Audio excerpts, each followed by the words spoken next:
America में लगातार होते विमान हादसों ने कई सवाल खड़े कर दिए। ट्रंप के आने के बाद लगातार विमान हादसों ने गंभीर सवाल खड़े कर दिए हैं। क्या ये ट्रंप के खिलाफ कोई इंटरनेशनल साजिश है या ये हादसा है या फिर कोई साजिश? ये रिपोर्ट से समझिए।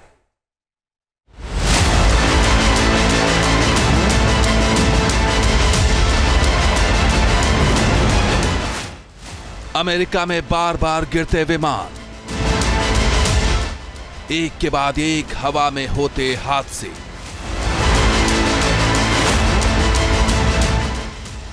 एक नहीं, दो नहीं, बल्कि तीन हवाई हादसों से दहल उठा अमेरिका। हवा में उड़ने वाला विमान आग का गोला बन रहा है। आबादी वाले इलाकों में विमान गिर रहा है। क्या यह सुपर पावर के खिलाफ इंटरनेशनल जी हां, जिस अमेरिका के बारे में कहा जाता है कि वहां की सुरक्षा व्यवस्था भेद्य है, वहां बार बार हवाई हादसे आखिर क्यों हो रहे हैं?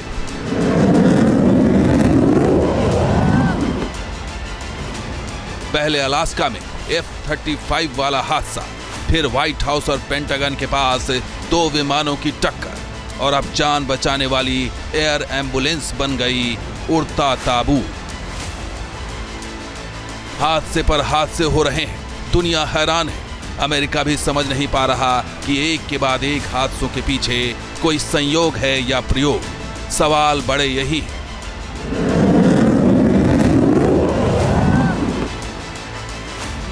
ये हवाई सुरक्षा में चूक है या सबसे बड़ी साजिश? क्या ATC सिग्नल को जाम कर ये हादसे कराए जा रहे हैं?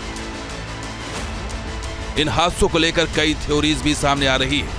कोई इसे हादसा कह रहा है तो किसी को इसमें साजिश की बू आ रही है। साजिश वाला एंगल इसलिए भी सामने आ रहा है क्योंकि ट्रंप सत्ता में लौटने के बाद धड़ाधड़ ऐसे फैसले ले रहे हैं जिसने ट्रंप के विरोधियों को विचलित कर दिया है। खासकर अवैध प्रवासियों के खिलाफ एक के बाद एक फैसले और उन्हें वापस उनके देशों को भेजने के फैसले से मैक्सिको, कोलंबिया जैसे देश नाराज बताए जा रहे हैं। तो वहीं पनामा कैनाल, ग्रीनलैंड को लेकर ट्रंप के बयान से यूरोपियन यूनियन से लेकर चीन तक में खलबली मची हुई है। इतना ही नहीं, ट्रंप के आने से ईरान भी बौखलाया हुआ है। ऐसे में सवाल उठना लाजमी है कि क्या हवाई हादसे के पीछे ईरान का हाथ है? क्या ट्रंप को बदनाम करने की यह इंटरनेशनल साजिश है? क्या हवाई हादसों के पीछे रूस का हाथ है? क्या इन हवाई हादसों के पीछे ट्रंप के विरोधी हैं? इन हवाई हादसों को लेकर खुद ट्रंप ने भी सवाल उठाए थे। वॉशिंगटन हादसे के बाद ट्रंप ने सोशल मीडिया एक्स पर लिखा था कि प्लेन एक तय रूटीन पर रनवे की तरफ बढ़ रहा था, लेकिन अचानक से हेलीकॉप्टर सीधे प्लेन की ओर जाने लगा। आसमान साफ था, प्लेन की लाइट्स भी ऑन थी। हेलीकॉप्टर ने अपने सामने प्लेन को देखकर रास्ता नहीं बदला। कंट्रोल टावर ने हेलीकॉप्टर पायलट को जानकारी क्यों नहीं दी कि सामने प्लेन है? इस अनहोनी को रोका जाना चाहिए था। अच्छा नहीं हुआ। Airliner coming in, American Airlines, he was doing everything right. He was on track. He was the same track as everybody else that came in. It's probably the same track as they've had for 25 years or more.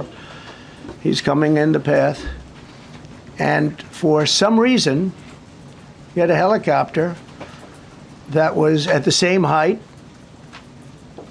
obviously when they hit, but pretty much the same height, and going at an angle that was unbelievably bad.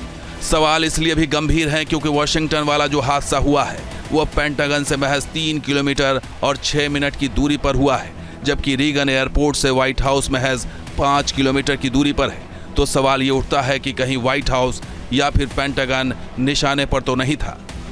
इतना ही नहीं, रूस Ukraine जंग के बाद से तत्कालीन Biden प्रशासन को कई ऐसे इनपुट मिले थे जो ऐसी साजिश की ओर इशारा कर रहे थे। हाल ही में पोलैंड ने भी रूस पर उंगली उठाई थी। 15 जनवरी को पोलैंड के प्रधानमंत्री डोनाल्ड टस्क ने विमानों को लेकर रूस पर बड़े अटैक की प्लानिंग का आरोप लगाया था। यूक्रेनी राष्ट्रपति जेलेंस्की से मुलाकात के दौरान पोलैंड के प्रधानमंत्री ने कहा था, मैं केवल इस बात की पुष्टि कर सकता हूं कि रूस ने न केवल पोलैंड के खिलाफ बल्कि दुनिया भर के एयरलाइंस के खिलाफ हवाई आतंकी हमलों की योजना बनाई थी। पश्चिमी देश पुतिन पर हाइब्रिड वॉर के तहत यूरोपियन परिवहन के बुनियादी ढांचे को नष्ट करने और GPS सिग्नल को जाम करने का आरोप पहले ही लगा चुके हैं। ऐसे में इन हादसों की तह तक जाना जरूरी है। ताकि दूध का दूध और पानी का पानी हो सके। Team news nation.